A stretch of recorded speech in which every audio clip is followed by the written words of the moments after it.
Hi, my name is Kevin McDonald, and I'm declaring my independence. Independence from what? Why, negative thoughts and energy, of course. Chief among them, hate, division, and fear. You see, I know that we're all one, and together we can solve any problem, save our planet and each other. Please, join me as we come together as one and choose a better way to be. So now, let's begin with my independence report.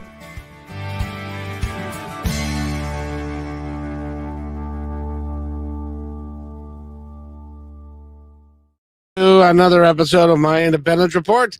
It is Thursday, February 11th, 2021. It's a great day to be here. It's a great day to be alive. So, and as the guest this hour will attest, that getting up in the morning is a good thing. If you can get up that far, that's terrific. We have a wonderful author with us today, and we're going to spend the entire hour talking to Stephen Murray, and he's written 4 books. 2 of them, one of them he sent to me, and I'm in the middle of it. It's a great read. It's called The Chapter of Eternal Love, and we're going to talk about that and his newest book, and also all the things that he's done in life. So with that, I'd like to welcome Stephen Murray to the podcast. Stephen, how are you? Thank you, Kevin. Just fine, and thank you for inviting me on your program. It's a pleasure to be with you. I just love the premise of it. It's a great, I've been trying to do this for 20 years or so. And I think it's very important that we all get along and that we work together and that we work to get rid of hate, division, and fear and all of that. And you do that. Your writings are real positive. You've had quite the life. Tell us a little bit about, I know you grew up in England, at least for a little while, and then you went to other places. So tell us about how you grew up and where you grew up and all that. Yes, I was actually born in England, but I didn't spend too long there, as I was only 7 years old when our family moved to the heart of Africa, to what was then Southern Rhodesia. It's now Zimbabwe. And of course, that was back when not that much was known about Africa, and we certainly didn't have the communications that we have today. And I think my parents even had to look it up on the map to find out where it was. But it was certainly a different life, and we moved around quite a bit within Southern Africa, not only Rhodesia, but what was then Basutoland, and I was shipped off to boarding school in South Africa. So it was certainly a different life, and I then went back to England and spent a few years there and traveled around Europe and ultimately got to come to America and never looked back. It's been a wonderful journey, seen a lot of the world.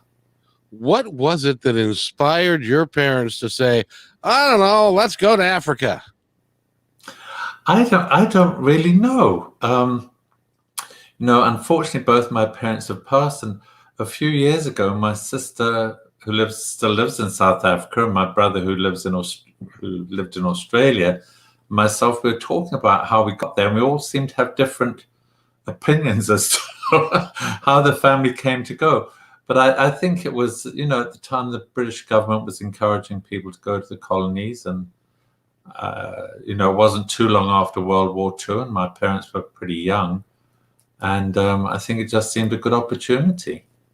And now, for those of you that are a little younger, at one time the British Empire controlled most of Africa and India, and a lot of the British Empire was a big deal back then worldwide, and so that's the connection that kind of you made, or your family made, to go there, because that was a British colony at the time, wasn't it? Yes. Oh, absolutely it was. And so was South Africa at the time. Yeah. They were all, as you rightly stated, most of Africa was run by Britain. Now, of course, most of them still recognize the monarchy as their sovereign, but they're independent, countries now. That's kind of cool, because you can go to Africa and you can actually speak English in a lot of places. Yes. So, it's not as distant as it might seem to be, although they have got like these huge snakes and things. So that's probably a good reason for me to stay away. But in any event, so you stayed there for a while, and then you went back to England with, I think you told me before that you went back to England with like $500 in your pocket or something. Oh, not even that. No, when I went to England, I think I was about 18, I think, and then I only had about $50 in my pocket. But I did have my grandparents to stay with. But when you're young, you tend to do things without thinking. Fools rush in where wise men fear to tread, and you're young and you don't have that wisdom that hopefully we've got later on. But it's just as well we don't have that wisdom when we're younger, because we probably wouldn't do half the things that we get to do. And but then when I came to America, yes, I came to America with $500 and 2 suitcases, and that was it. Now, when you came to America, what was your motivation for coming to America? I think I'd always wanted to come to America. I think America has always been like a beacon of hope and a land of opportunity. And to me, it always has been and probably always will be. And as much as I enjoyed life in London, I did have a good life there. And I loved all the culture, all the theatre. And they say if you tire of London, you tire of life. And I think that's absolutely true. I never tired of life in London, but I did get tired of the taxes and that weather.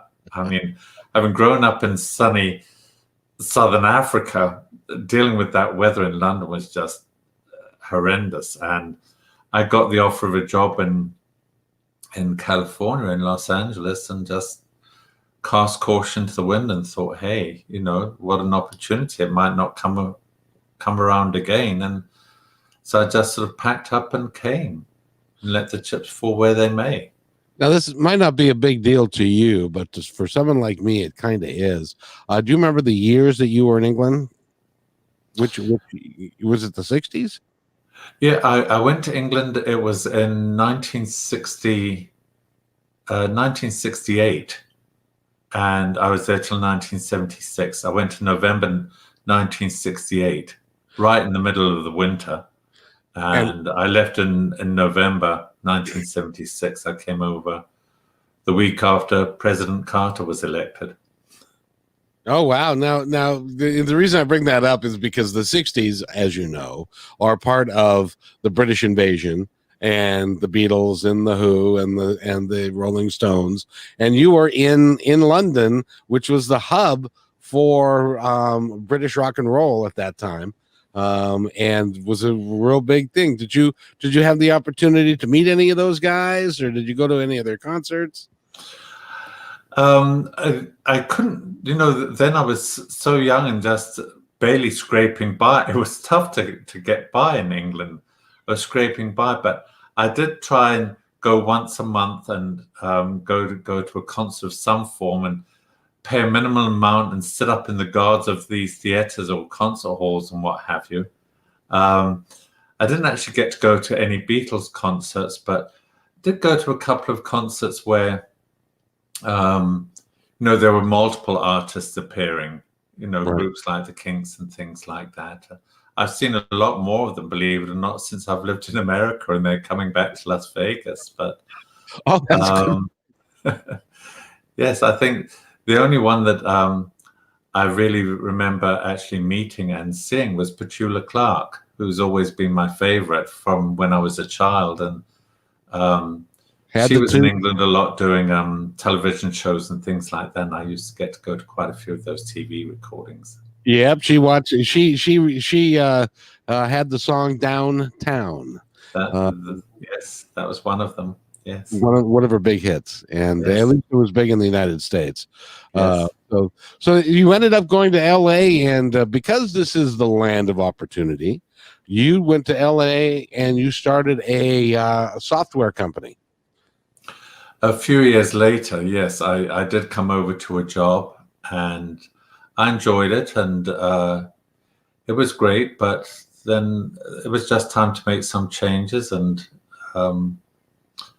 I started working a little bit independently, and I don't know, clients just sort of found me out, and I found that I was running my own business all of a sudden, and I hadn't really planned on doing it. It just worked out that way. And I've had it ever since, and it's been a great journey.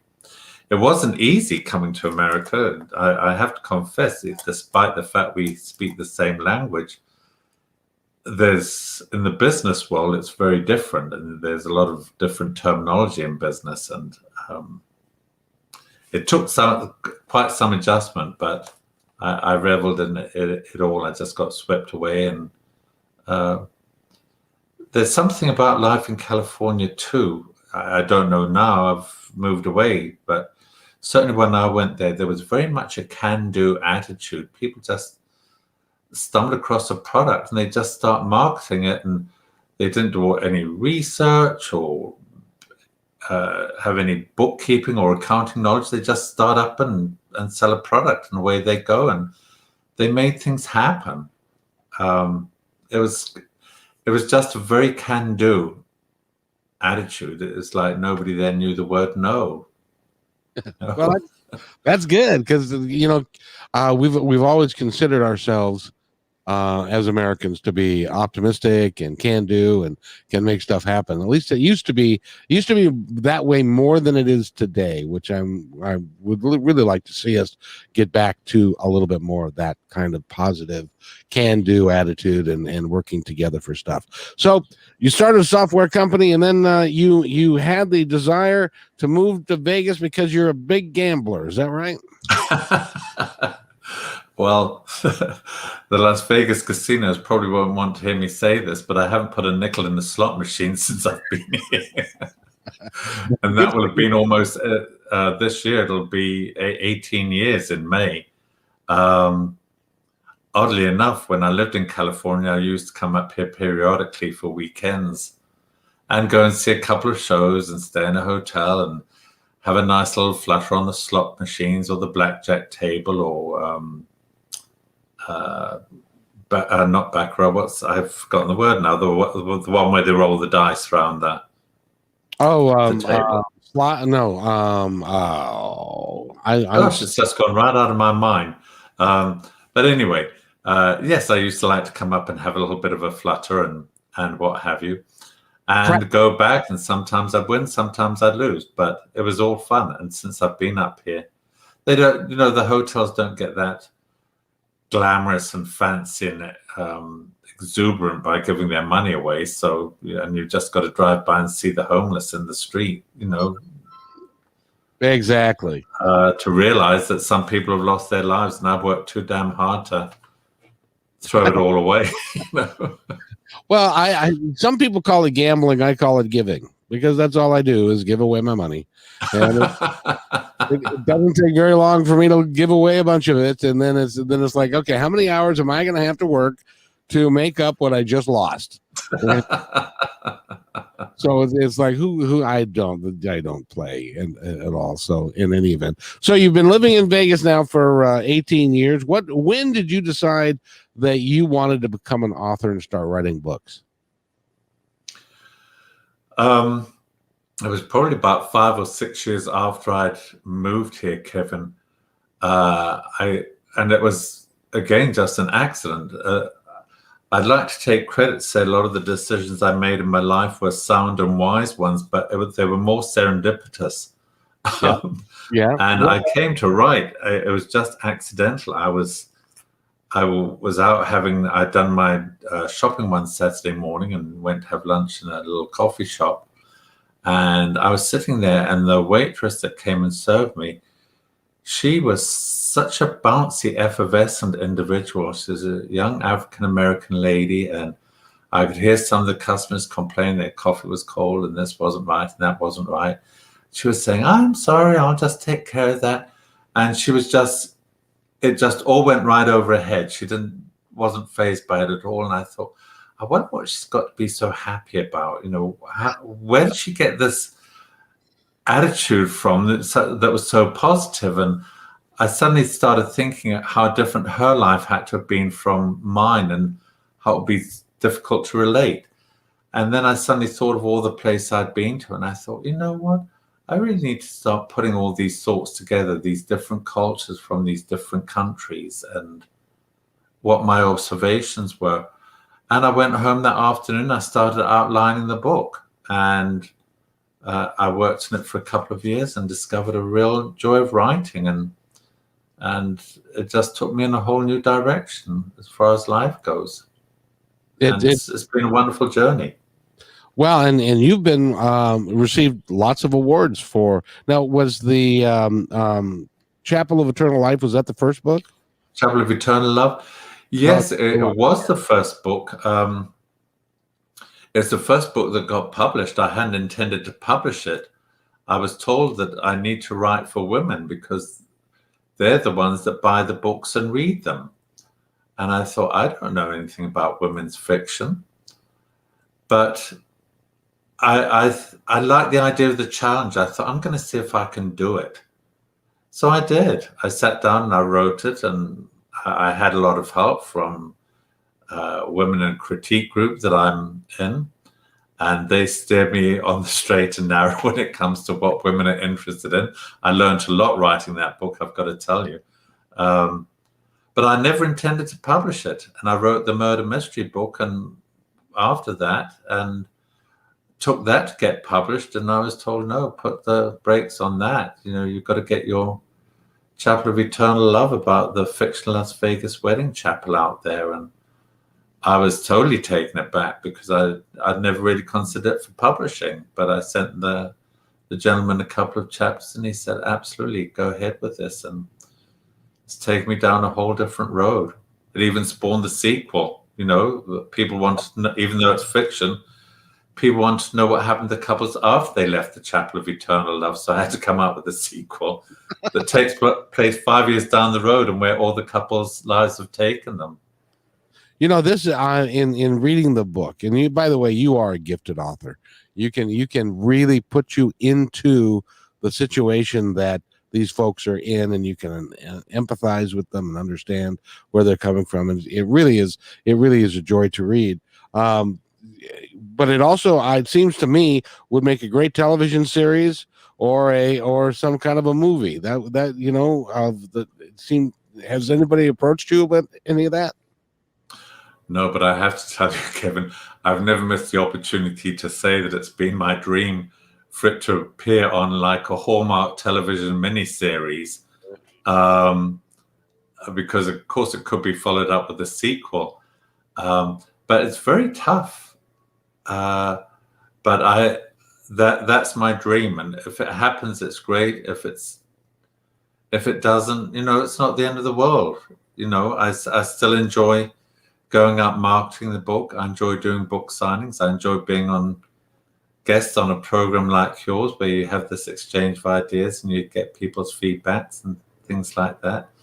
It's just a real joy. So. Well, I'm really glad that, and by the way, I don't believe in serendipity. I believe that everything has a design to it, and it's there's no coincidences. It is all by, you know, and you've earned everything in your life that you've had, and you've had the wonderful experiences. And I understand that you've been to somewhere in the neighborhood of 40 different countries. You've seen 40 different. Yeah, that's correct. Yes.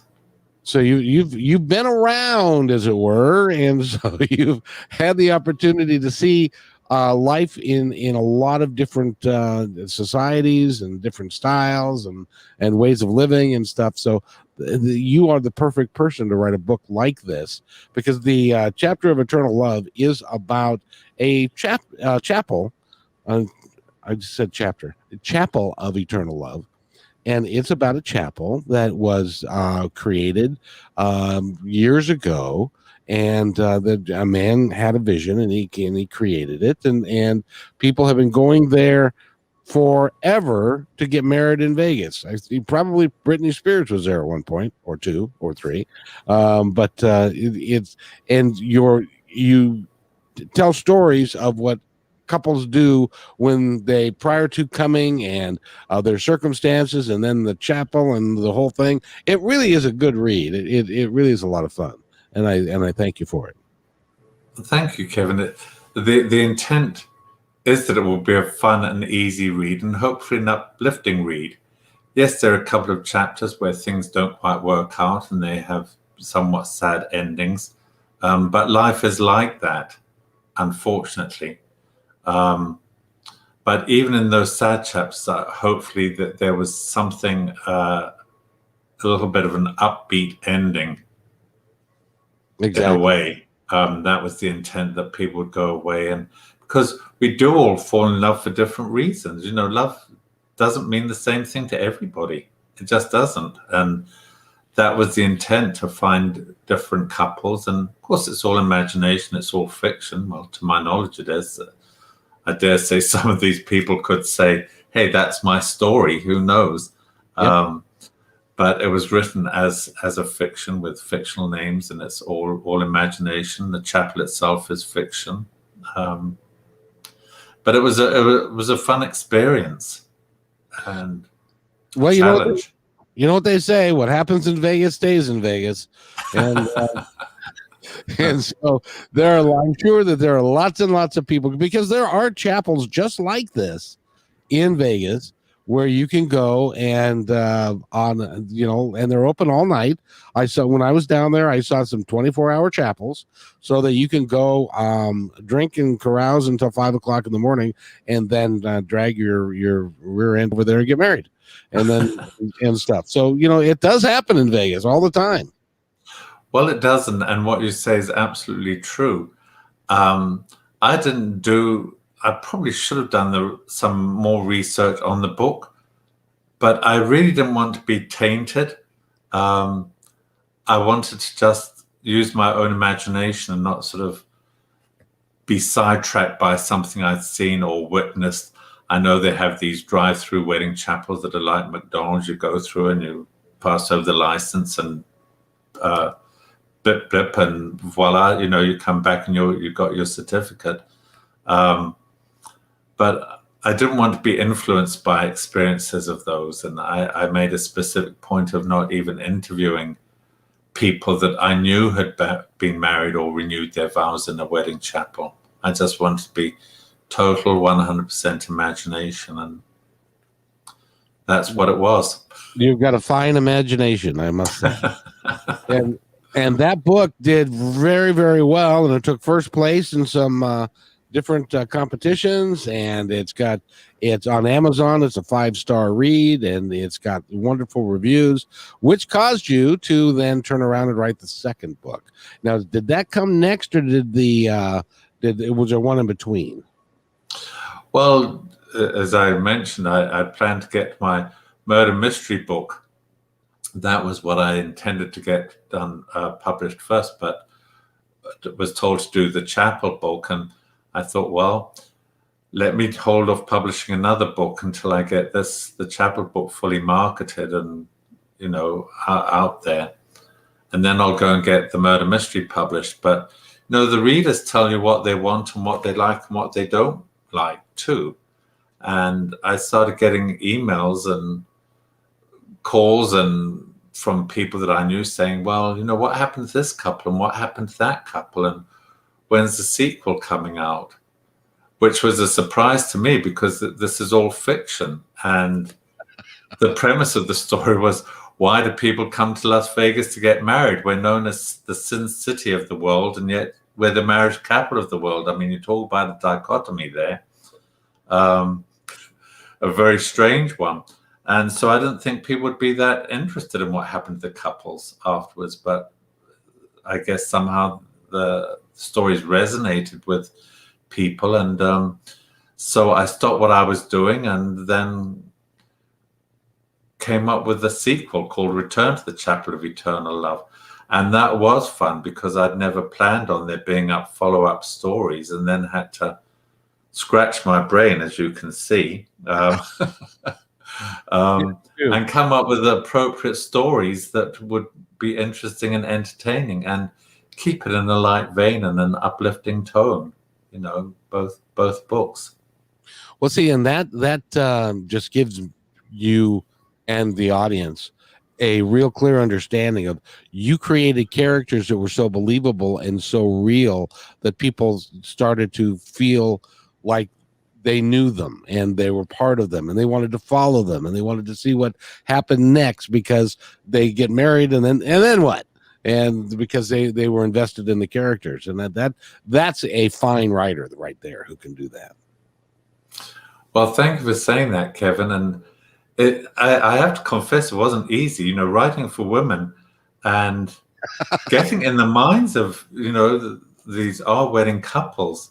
And I've said before, I don't know if ever you remember the movie Sybil, about the story with the girl with the multiple personalities.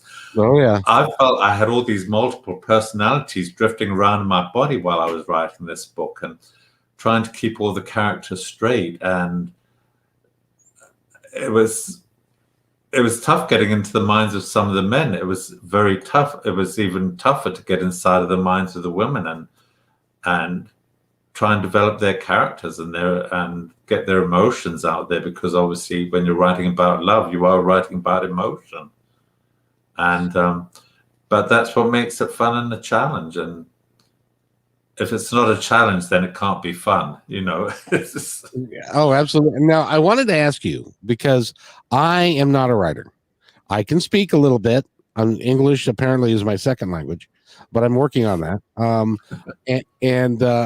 But writing has been something that has eluded me, because I'll sit down and start writing something, and it doesn't, and after a page or two, it doesn't make any sense anymore.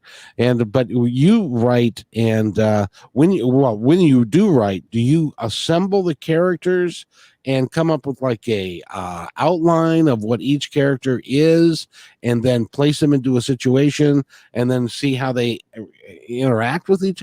What's the process for you? How does it work?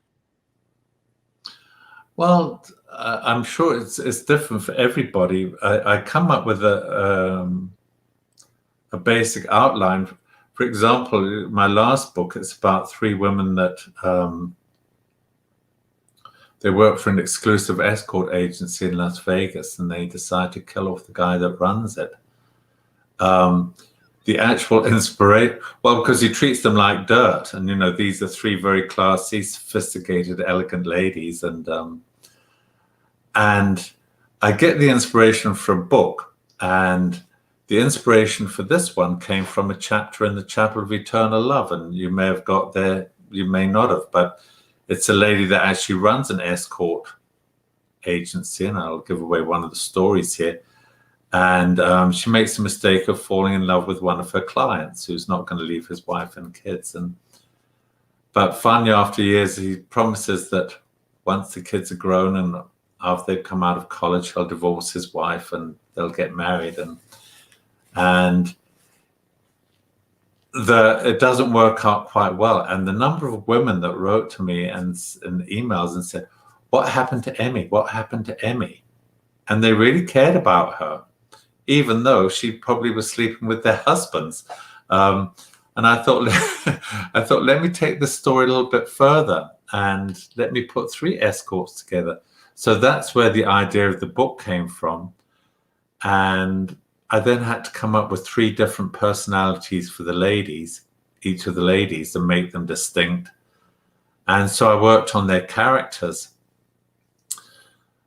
But I then, came up with the beginning of the story, how they all met and how they worked for this gentleman.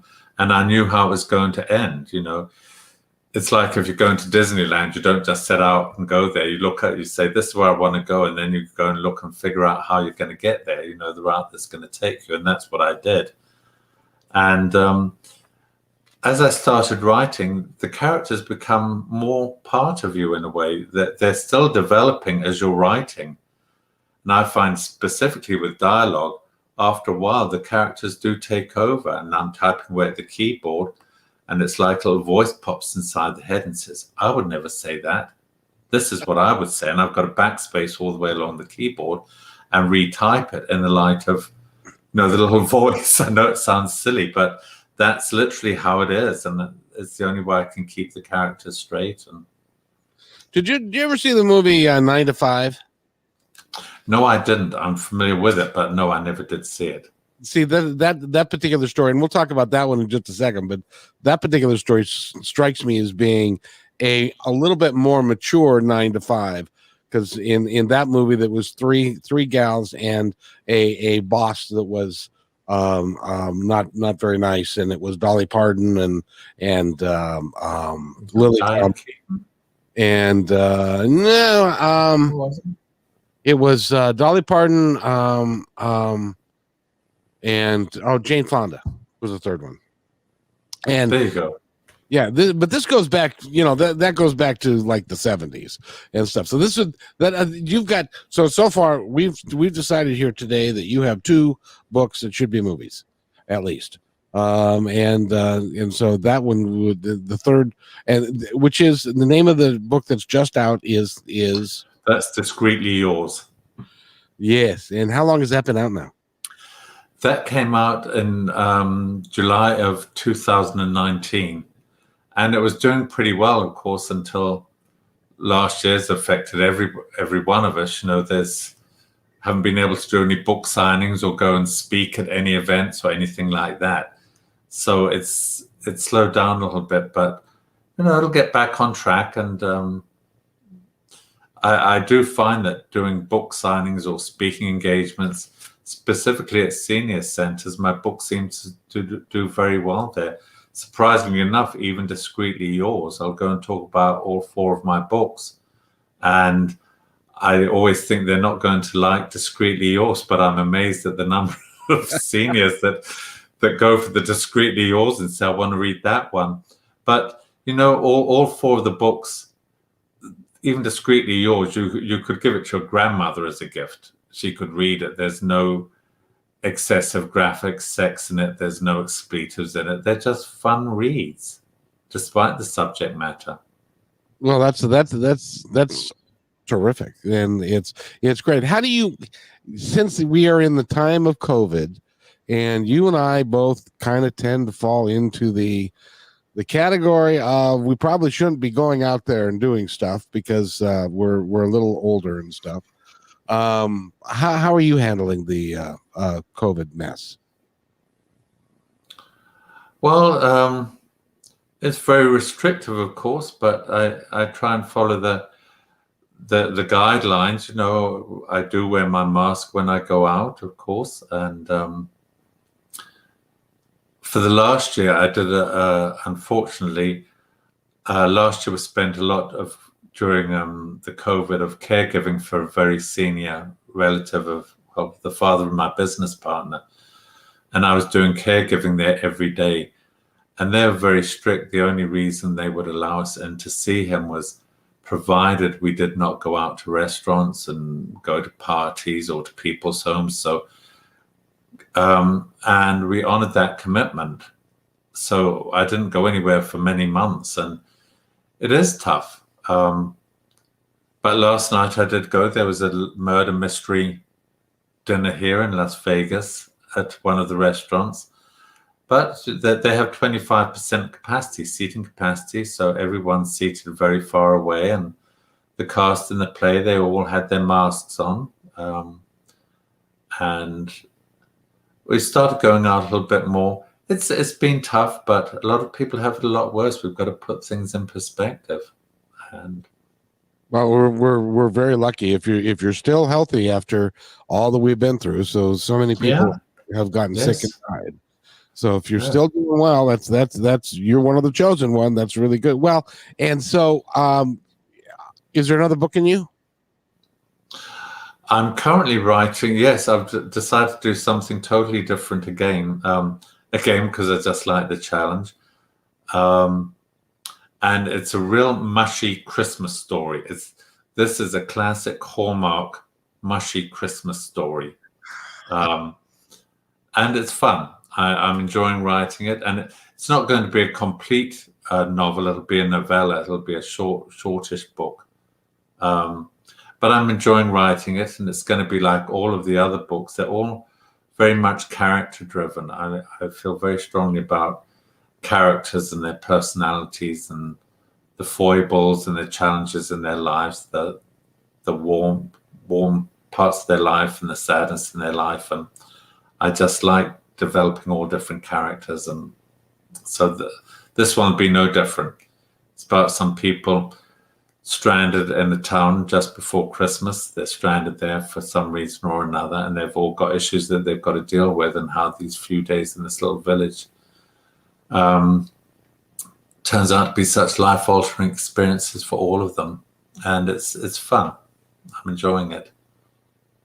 Now, when you talk about character development, are these characters that you're developing, do they come from actual people that you've met in the past, or are no, they don't. They are literally no. In many ways, I wish I could say that I knew some of the people with these exciting lives. But no, they are literally all imagination. I can't say that any of the characters in any of my books are based on anybody that I know. I can't say, Indiscreetly Yours. I can't say that Goldie, Ruby, or Saturn were based on anybody I know at all. It's just all figments of the imagination, and because that's the fun process. It's the creative side. It's trying to get in touch with all those creative juices that I think we all have. It's just whether we find time to explore them. Now, when you were a kid, were you one of those that would sit and play by yourself and have like army men and come up with stories and creative ways of doing stuff, and you used your imagination a lot when you were a kid? Well, it was very different when I was a kid, Kevin, certainly growing up in Africa. When we first went to Africa, they didn't even have TV. Yeah.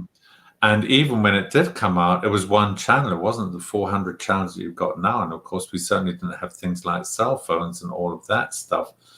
So we used to play a lot of board games when we were kids, and card games. We used to play Monopoly a lot, and Clue, the game Clue, and Canasta, and things like that, and chess. We used to play a lot of those board games. But yes, I did play a lot by myself as a child. Yes, I wasn't a big social animal at all. I'd prefer to sit at home and daydream. We used to daydream a lot. I enjoy talking to a man that is, because you were born, my guess is sometime shortly before World War II. Would that be an accurate? Before World War II? Before World War II started, yeah. Or was it after World War II started? Well, World War II was in 1939. That's when that started. Well, in that will put me as 81. No, not 81. Wow, you came up with that fast. Well, no, I guess you would. That would be so. But you were born slightly post World War II. Yeah, I was born a few years after World War II. Yes, but as I like to reminisce about the past, the time that you've been alive has seen more changes to our planet than and to the human condition than at any time in the history of humanity. From the time you were born and through the 50s and in our world, the Korean War, what happened in the 50s, the 60s, the invention of so many wonderful things. The jet engine was brand new when you were born, and planes and travel and all that kind of stuff. It's changed so much, and like you said, at one time there was one TV channel. For me, there were five when I was growing up, and but VCRs weren't there, tape players weren't there.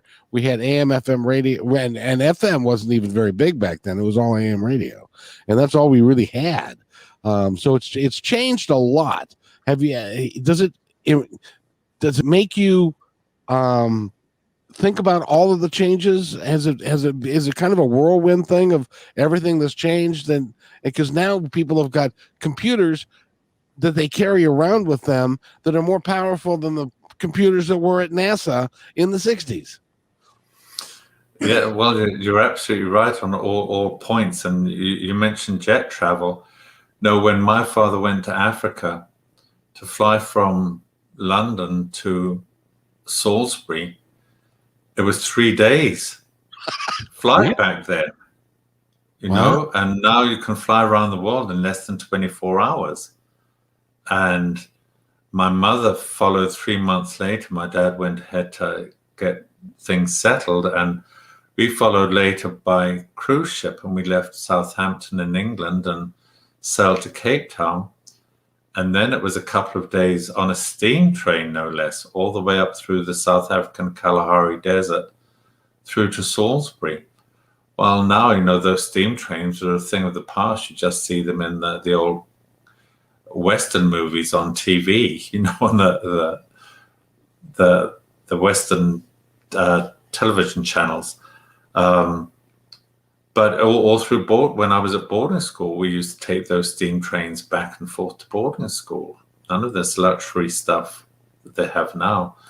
And when I started in computers, I mean, well, they didn't have things like megabytes. I don't even think the words were invented back then. They were more like just a counter machines. And I can still remember when the punch cards came out and the punch paper tape and on that big wide green bar paper.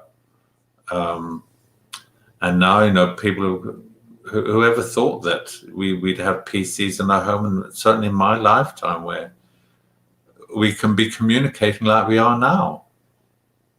Yeah, the internet wasn't even something that you would well, it's only 20 years old, 25 years old, the internet. And look how far we've come. My business partner, myself, we still have our computer business, and we have a client in Belgium, and we have another one in Australia. And if they call up with a problem, I just go tap on the computer. I'm right into their computer system, thousands of miles across the globe, and they're guiding me through what they want changed and things like that. I can remember living in London and wanting to call my parents in Rhodesia on their silver wedding anniversary, and I had to go down to the post office and give the equivalent of a $5 deposit and go back to the place where I was living. I'd sit by the public telephone, and then they called me and they said, we're going to connect you, and they connected me to Paris, and then it was connected to Rome, and then it was connected to somewhere in Northern Africa, and then to Nairobi, and all this stuff. And it was a 3-minute phone call, and zap, I was cut off, and that was $5. Well, now you can dial around the world anytime on your computer and be chatting to somebody for hours on end for almost next to nothing. Yes, it's a whole different world, but well, remember, $5 back then was really $5. For me, it was like a day's pay back then when I was 18. Exactly, because even when I was 18, and the going rate was like $2.31 an hour, which means nothing to the kids today. The kids today wouldn't even get out of bed for $2.31 an hour. No, no chance. Yeah, but yeah, it has. There have been whirlwind changes. Some I think are for the better, clearly. Some I'm not too sure. I think we lived in more innocent times in many ways. We did. And now the big problem that we have in the States, as you probably know, is that with the advent of the internet and the individualization, and this podcast is part of that next wave of the individualization of media and stuff, because I have a platform here and I can do anything I choose to do with this platform, and I can be telling lies, and I would have people who, as a matter of fact, would probably be more successful if I were to get out there and to tell lies about stuff that's going on and get real political and stuff, which I choose not to do. But there's a real power in that, but it's because it's the individualization of it.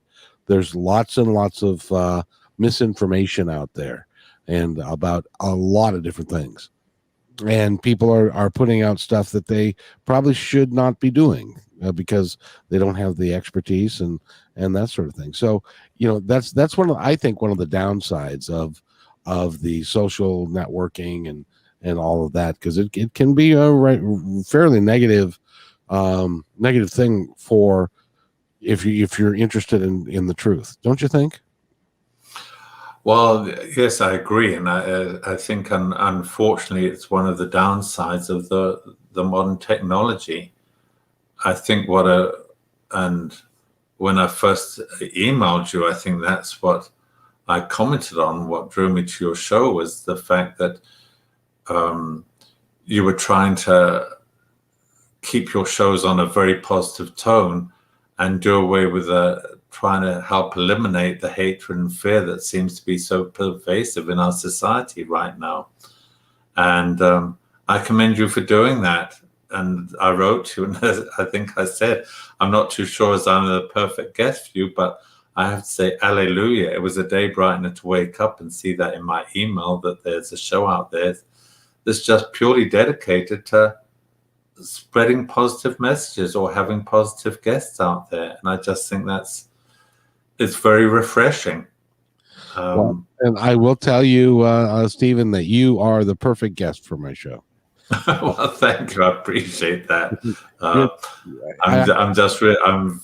I've certainly enjoyed being a guest on your show, and it is too bad. The only thing that we can say about the negative stuff that's out there, I wish it wasn't there, of course, but we do live in a society that permits us to do it, and we have to be thankful for that. Yeah. Because there's lots of countries in the world where people wouldn't be able to say what they're saying and get away with it. They just wouldn't. Exactly. I had to laugh because I can look at and it's amazing when I look at the statistics that the show generates. I can look at the different countries in the world. As an example, the show's been downloaded in all 50 states and 45 countries in the world. Really? Yeah, that have downloaded the podcast. And the other day I said, and 3 of them are in Russia. Of course, they're in jail now for listening to the podcast because they can't listen to anything positive in Russia. No, I'm kidding. But that was my. But it's you're right. It's everything. But with the technology that we have, don't you think it comes with a responsibility to do what's right? Of course. I think in everything we do, I think we've got to try and do what's right. Do the right thing. Unfortunately, doing the right thing means different things to different people. But I agree with you. Why put out things that we know that are deliberately going to antagonize other people that don't think like we do? And it's not so much what is said that's so important, Kevin. I don't believe. I think it's how we say things. And I hope we can get back to where we can have civil discourse in the future, where we can exchange ideas with people that we don't necessarily agree with. Because if we only associate with people we agree with on everything, we're never going to learn or ever going to grow. But it has to be done respectfully, and we need to start learning to show a little bit of respect and understanding that other people might not see things the same way. We all look at the same thing and see it differently. Look at the Middle East. We've been looking at that for years, and everybody sees it differently. There's still no peace, but hopefully one day it will happen. Hopefully so. That would be great. I wish, this is just a personal opinion of mine, I wish that more kids, and when I talk about kids, I'm talking about 20s to 40s, in that age group, would sit down with somebody like yourself, who's got a tremendous amount of life experience. You've seen a lot over time, and you've got some sage wisdom that can be given to the kids today, so that they can understand the bigger scope of things, because you know what I mean. I really appreciate talking to someone like you that has been through the wars, has been around the planet a little bit, and the experiences that you have and the wisdom that you've gained over time is really pretty amazing. And I hope you write a book about that. Well, I have thought about writing a book entitled Civil Discourse. Whether I'll actually get around to it or not, I don't know. I thank for your kind words, and I do think throughout the world, basically, people are all the same. Mm-hmm. We all get along well with each other in our communities. Why can't we just expand it? Exactly. And just as an example,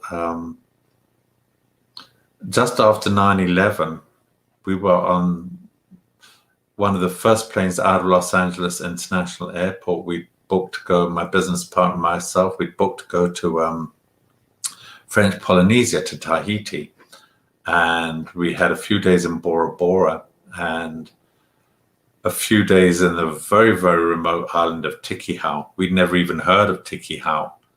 But it was 5 days after 9/11, and I still remember walking by on this little dirt road by the school. And this little girl came out. She couldn't be more than 10 or 11 years old.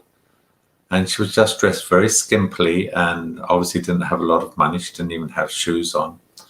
And she looked at us and she said in French, fortunately I can speak French, she said, "Are you American?" And we said, "Yes, we are." And she put her hand over her heart and she said, "Our hearts are with you all for what's happened." She could have only been like 10. And I think this tiny little remote place called Tikihau, how in the world did she even know about it? I don't even know if they had TV, but they probably had radio. But this little girl said her hearts went out and, you know, she and her friends were thinking of us and we were in her prayers. And it just shows that people are good, basically inherently good, I believe, anyway. I agree with you 100%. We are inherently good, and if we all were to act on the goodness of our hearts, and we're all to treat each other as our brothers and sisters throughout the world.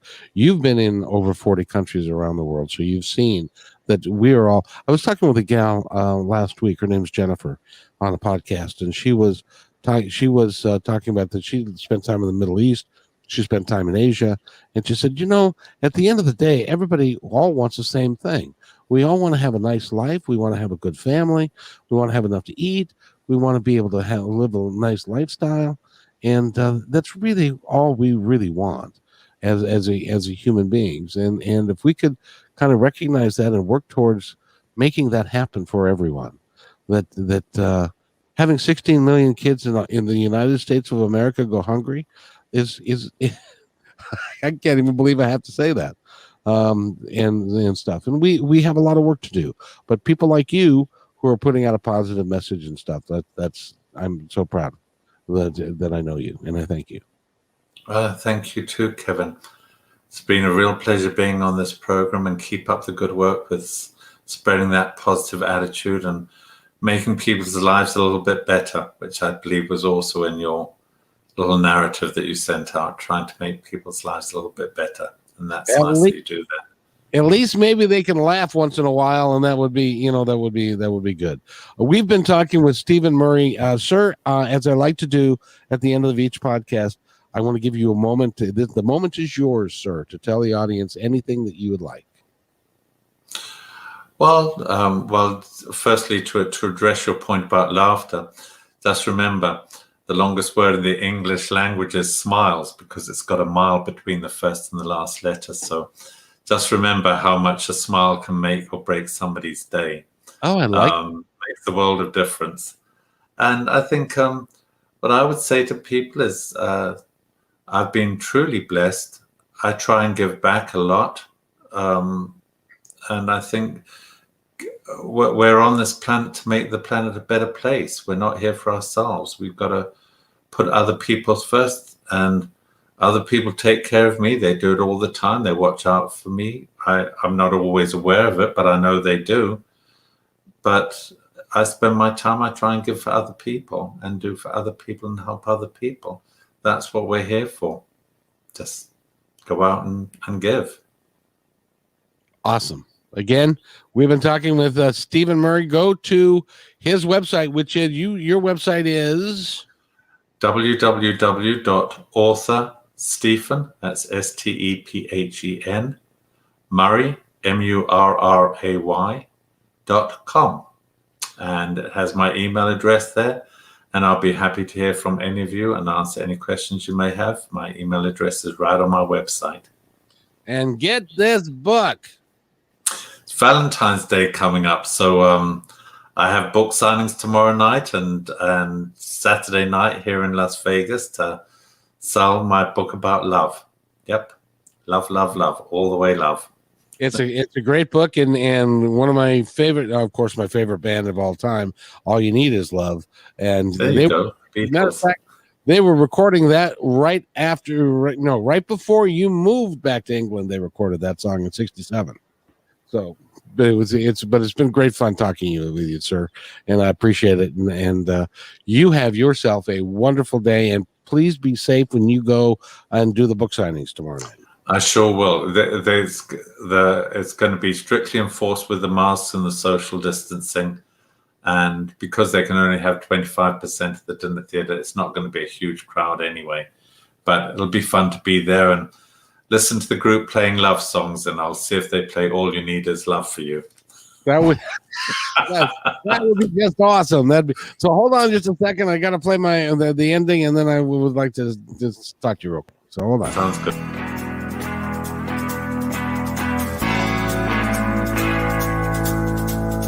Hey, and thanks for listening to this episode all the way to the end. Hey, pretty cool.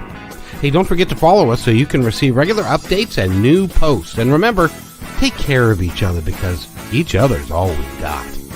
See you next time on My Independence Report.